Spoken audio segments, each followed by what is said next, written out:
Good evening. Thank you so much for being here. I cannot tell you how much we appreciate all of you coming and joining us. This is the first New Work Summit that the New York Times has put on, and we are incredibly proud and pleased to have all of you joining us for this.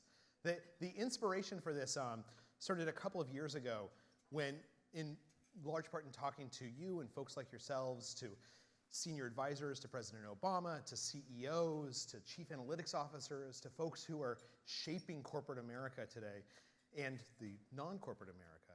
As we were talking to you, and people were saying, look, something seems to be changing in workplaces, that we're living through this economic revolution, and alongside of it, we're seeing a lot of changes in how people function at work. And we need to be talking about that. And we need to be engaging with what those changes really mean.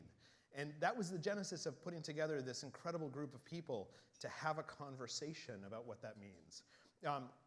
In a little bit, I'll be joined on stage by Beth Comstock, the vice chair of GE, and Tony Fadell, the CEO of Nest and now part of Alphabet. And we'll be talking about the implications of that in those companies. Tomorrow, Mr. Carlos Slim will be joining us afterwards in order to talk a little bit about his global perspective on these questions. Tomorrow, we have an amazing lineup of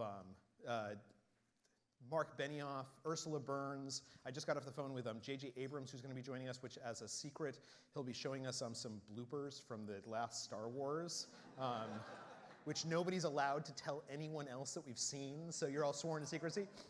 But everyone's disappointed, but you can tell your kids. Your kids are okay.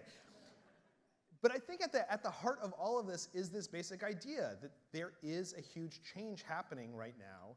And whether that change is for good or for bad is going to be determined by you, by the people in this room, and by people like us coming together and having a conversation about what workplaces of the future can be like. And in that vein, I would love to encourage everyone not only to talk to each other, but we're really hoping that this is a genuine conversation. That when tomorrow during the program that's on the stage, but also in the breakouts, that this is really a dialogue, that all of us are participating in a conversation and asking each other questions and challenging each other about what we can become. So it's an enormous pleasure to have you here. I want to quickly thank our sponsors, Aperio, Slack, Steelcase, and Veritas, who help make this evening possible. You'll see a little bit of information about them when we step outside to have some drinks later on this evening.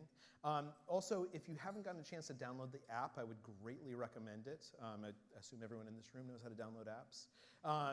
It not only gives you information on each other so that you can find each other very easily, but you can also send messages to each other. And hopefully, because we want this to really be a conversation, after this evening, it'll be a tool that you can use to continue the dialogue outside of Half Moon Bay. And with that, please enjoy your meal. And thank you again for joining us. We can't wait to start. Thanks.